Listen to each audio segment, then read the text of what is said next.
Well, hi everyone, and welcome to another episode of Tim Topham TV, the piano teaching podcast. It's so great to have you with me, and it's so great to receive so much positive feedback about the podcast and the great sort of ideas and tricks and tips that people are getting from it.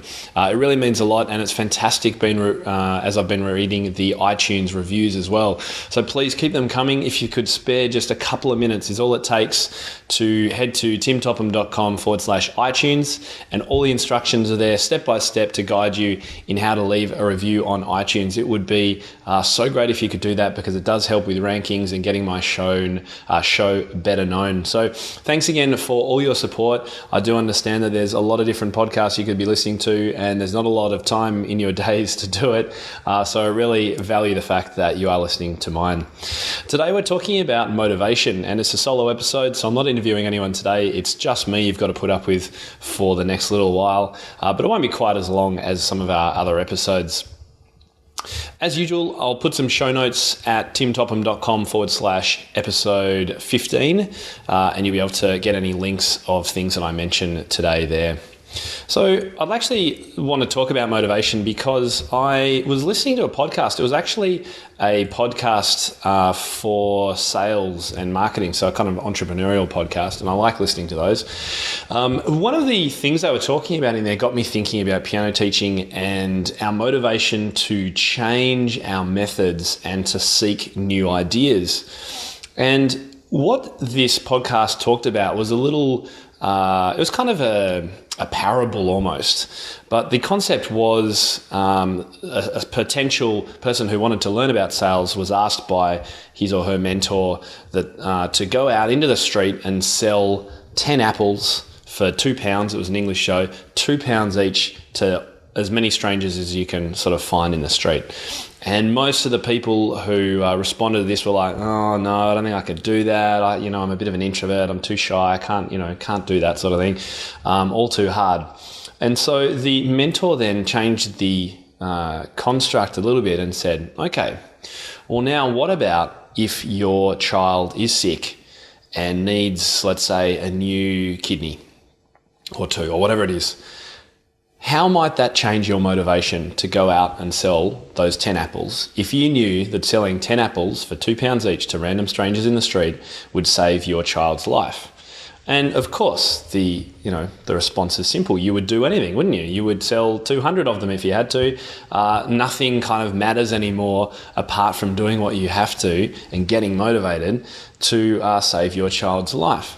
Now, that sounds all kind of very extreme, and I don't want to start off on a kind of odd note, but it got me thinking about what motivation there is for teachers to change. Because we all know teachers who kind of do their own thing, live in a bit of a bubble, don't attend conferences or workshops, they don't read blogs, they don't interact on Facebook groups. Many perhaps have been teaching for many, many years in the same way, teaching the same old pieces to the same old kind of demographic of kids, and probably having about the same old effect. So why is it that we do need to change? Of course, as you know, anyone that listens or reads my blog knows that I am someone who continually pushes myself to try new things, explore ideas, and change up the way I'm doing things in positive ways. And so I was thinking about why it is that piano teachers need to change, or in fact, do we need to change? Or can we just keep on doing the same thing that we've been doing for however long we continue teaching for? Of course, the answer to that is yes, you could. But my golly, there is so much you're going to be missing out on, and there's so much your kids are going to be missing out on. And chances are, the way society is going at the moment, you could well be left with a very empty studio if you choose to do that in, let's say, 10 years. So why the need for change? Well, society is changing. There is no doubt that kids today are different to how they were even 10 years ago, even when I was a kid. The way kids are brought up is vastly different. The amount of activities that they're doing is vastly different. And the impact of technology on kids, on parents, on everything has had a monumental effect worldwide in just about every industry. I mean, just look at what Uber has done for the taxi industry. Look at what iTunes did for CDs, or what Netflix is doing for DVDs. I mean, the answers are obvious. What's technology going to do for piano teaching? What's it going to do to it? Is it good stuff? Is it bad stuff? Are you going to let things happen to you and act or react as you need to, or are you going to be proactive in actually making sure you're ahead of the game, or at least keeping up? One of the quotes that I wrote in one of my previous articles about online training was, if you are serious about your teaching, you should be striving for continual self-improvement. And I guess that is my own mantra, and the whole reason that I spend time doing this podcast, writing blog posts, and sharing all my ideas as far and wide as I can. I believe in self-improvement, and I believe that as teachers, we should be the best learners there are. If you're not learning something new and you're teaching, then I think you're missing one half of the equation. So why is it that so few teachers make a commitment to change? And I think I'm probably preaching to the converted when I talk about this kind of thing on my podcast. So I hope that if you know of teachers who are out there who could do with a little motivation to get busy and explore new ideas and just break out of perhaps a little bit of a comfort zone, then maybe you could send them to this episode and get them to have a listen. Because I think there are, in reality, far fewer teachers who actually are actively engaged in professional development than there are who don't. Did that make sense? I'm not sure I got that around the right way. I think very few teachers do it in the big scheme of things. Of course, it's very hard to know how many teachers actually do anything, because we don't have statistics, because it's an unregulated industry and there is no formal kind of barrier that you've got to cross to enter. It's very hard to tell how many teachers there are in the world teaching piano, that is, or even Australia. And so therefore, when you get, let's say, 200, 300, 400, 500 at a conference, what percentage of the actual piano teaching world is that? It's anyone's guess, really, isn't it? But I'm going to make the assumption that I think far fewer teachers attend to their professional development regularly than they should, definitely. So why is it so hard? Well, I guess the first thing is that perhaps there's no time. And changing ideas and trying new things takes time. Listening to this podcast takes time. Reading blog posts takes time. Trying new apps takes time. Like, I understand. Finding the time to do these things can be tricky. And sometimes when you've been teaching for many, many years, it probably gets harder and harder to make change. So in that regard, young teachers and teachers who haven't been teaching for too long, and I'm in that category, we're probably at an advantage because we haven't kind of got set in our ways of doing things. So it doesn't matter if we throw out a whole method that we've been doing. Let's try something new. It's a bit easier than perhaps it is for teachers who have been teaching for a very long time. That said, I've had plenty of great responses from teachers who have done my Teaching Pop Piano course, who have had no idea about pop music at all, who are classically trained and well into their 60s and have been teaching for many years, who are giving a lot of those ideas a go and having a fantastic time in the process. Not just seeing their kids enthrall and engage, but also their own personal development. They're having fun, they're trying new things. So, teaching for a long time, as long as you're in the right mindset, shouldn't be an issue. Of course, another reason people might be anti-change is that they feel that what they're doing is good enough. And perhaps if you've got a thriving full studio, you could totally be thinking that same way. And you know what? Perhaps that's okay. But I would still be saying that there are always things you can learn from other people.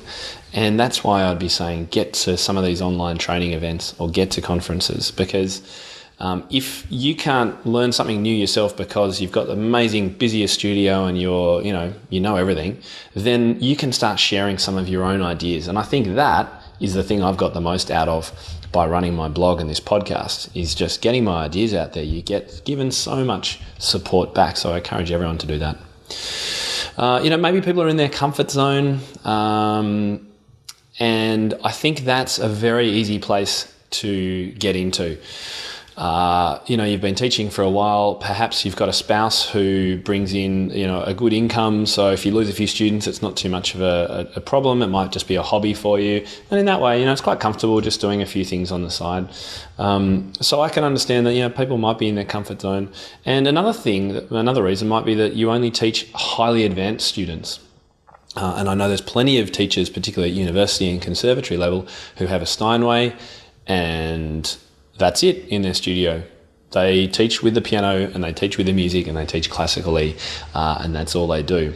And look, if you've got students who are preparing for a concert career, then totally fine. That's what they need if they're going to be doing that. But 99% of students aren't going to make a career on the concert platform. So I'd be saying, even to teachers of very advanced students, if you're not giving your students the skills they need to do more than just read written music, then I think you're doing them a disservice as much as you would be a beginner. And I think one of the big reasons that teachers can be sort of a little bit worried or apathetic about making changes is that there's actually no mandate to do it. It's a bit like getting your driver's license. Once you've got it, there's no need for further training. You pay your little fee every year or every 10 years, whatever it is in your jurisdiction, and you keep your license. You don't have to be retrained. It's easy to get complacent, isn't it? Do your training and kind of teach forever, or even not do too much training and teach forever too. There's not many external motivators for change. Classroom teachers have to do PD. For example, I'm registered with the Victorian Institute of Teaching, and we have to do, I think it's 50 hours of PD every few years. I can't remember what it actually is, because I do so much of it, I've never had to really worry about it. But we have to do a set number of PD hours, professional development that is. So going on courses and training, can be inside the school or out.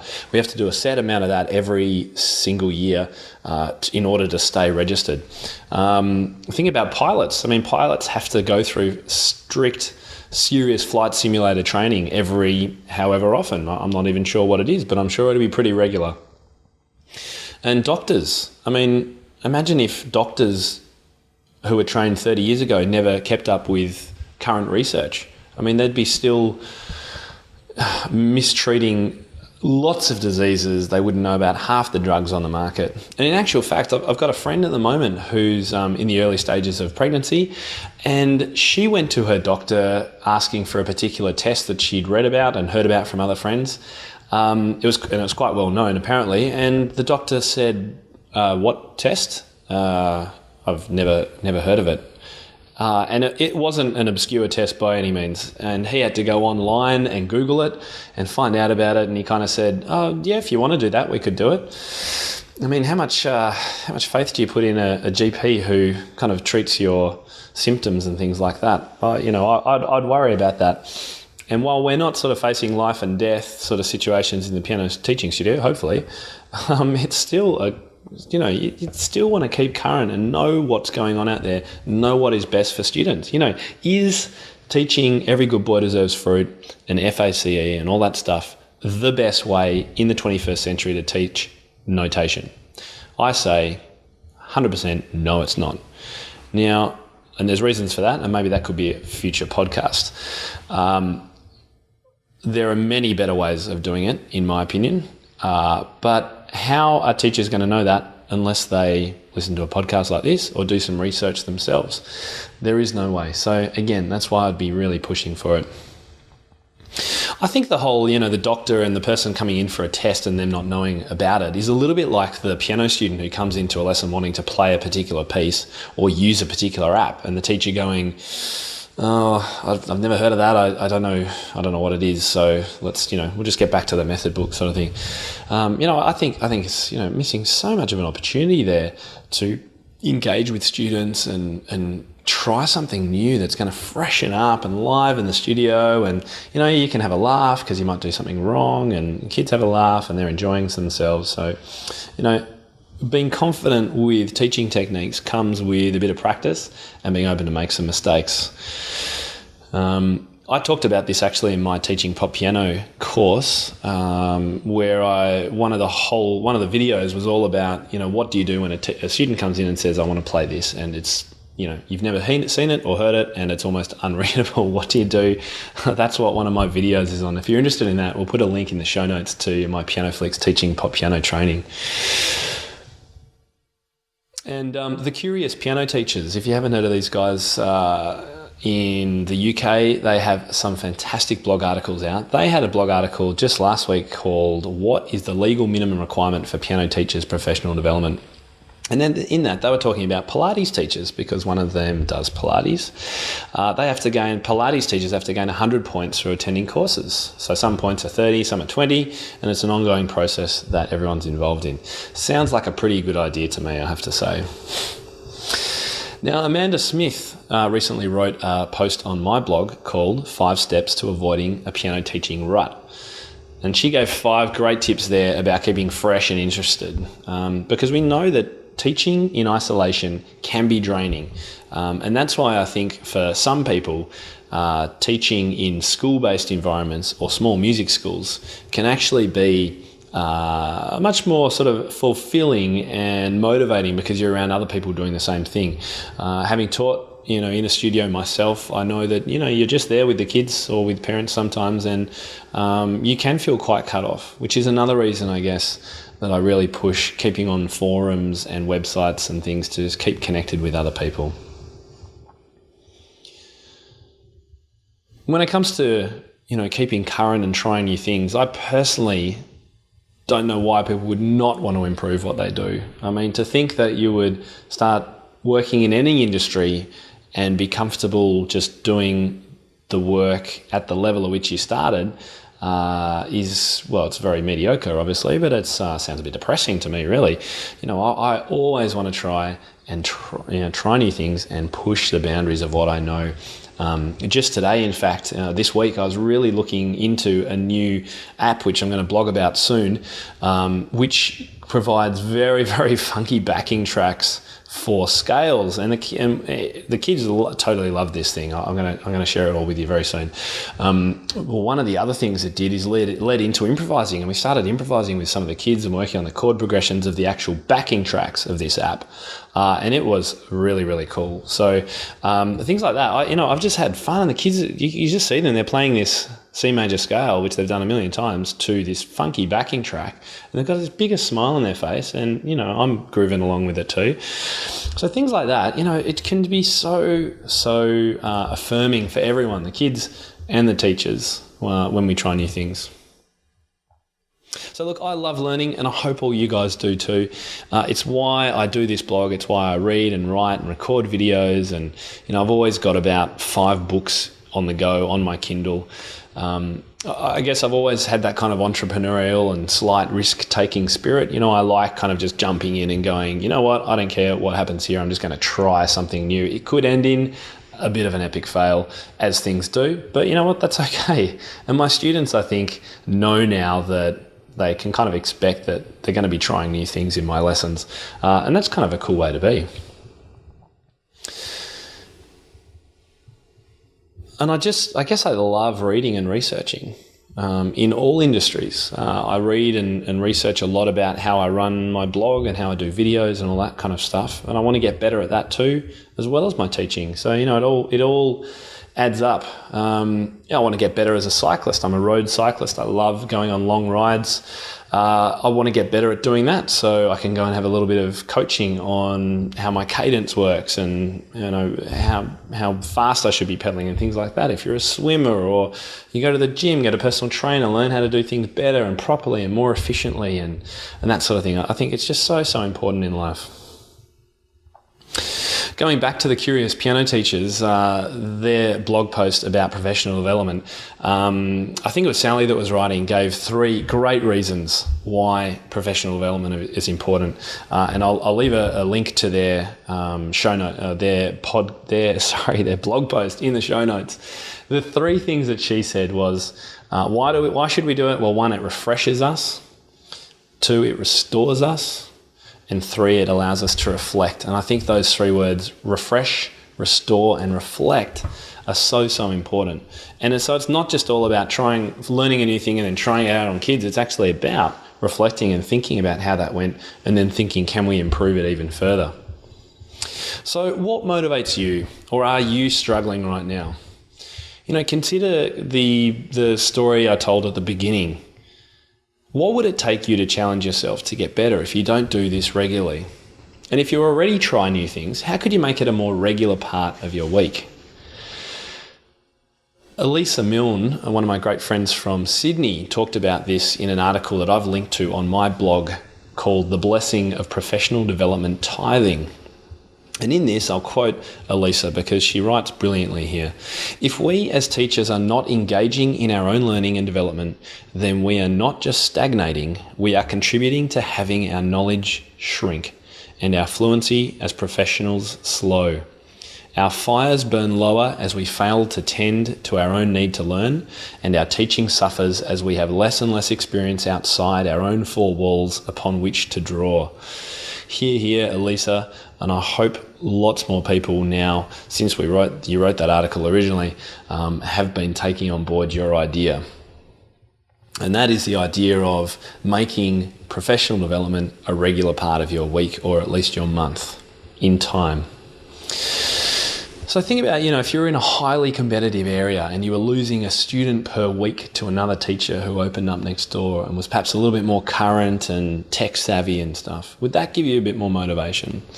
What if the rules suddenly changed and you had to be accredited to teach piano? Would you make that effort to go through the accreditation course, explore new methods and teaching procedures, and have your own teaching assessed? And what if you moved cities and had to start over? There's a lot of my readers who have done that over time, and it's a really challenging thing to do. But I tell you what, it gets you motivated to challenge your thinking and learn marketing and all that kind of stuff. So I think there's a couple of things just to take away today. I'm going to wrap it up now. And I hope you've enjoyed this short discussion about motivation. I think one of the things we should also remember is one of the best things about piano teaching is that ultimately we should remember that the kids don't actually know what's good or bad. So you can try things out. Now, I love this concept because, I've taught as a classroom teacher, and when you're in a classroom of 30 kids or however many it is, it's much harder to try new things if you're not sure how it's going to go, because you don't know whether you're going to lose the whole class and it end up in a big disaster, right? But when you're one-on-one and you want to try a new way of teaching music reading, for example, you can do it. You've got actually nothing to lose by trying something new. Maybe you've got a new app to try. Pick one student and one app, give it a shot, see what happens. It's almost like a safe test lab for pedagogy if you use it in that way. So I guess some action steps for today. 1, have a think about what motivates you to be listening to this podcast and why you do that. And how, if you don't already, you could make it a more regular part of your routine. Not just listening to my podcast, obviously, but how you can make professional development a regular part of your routine. And another step that I'd love for you to take this week is to take, an idea, just one idea that you've read about on the blog or you've heard about on the podcast, and try it out with a student in the next week, or try it out in your studio. Maybe it's the idea of setting up a new recital, as we talked about with Kristen Yost. Or maybe it's about setting up your website, like we talked about with Joy Moran in a previous episode. Maybe it's about improvising, like we talked to Daniel McFarlane about in episode 1, I think. Or what Christopher Norton was talking about in episode 2 when it comes to improvising. Take one idea from those podcasts or blog posts on my site and try it out with a student and see just how motivating it can be. Guys, thank you so much for listening to this episode. I hope you've got something out of it. And if you feel that I was talking to you and you already knew most of what I was saying and you're already pretty motivated to get busy with the professional development, then please share this with some people you know who might benefit from hearing it. It's pretty easy to do. If you're on my webpage, just find the sharing links on the left-hand side of the page. Or if you're on YouTube, you can send someone the link to it pretty easily with the buttons underneath the video. So thank you very much again for listening, wherever you are, in the gym, in the car, on your bike, wherever it is, or whether you're watching this on YouTube. Thank you again for tuning in. I really do appreciate it. And until next time, happy teaching. I'll see you soon.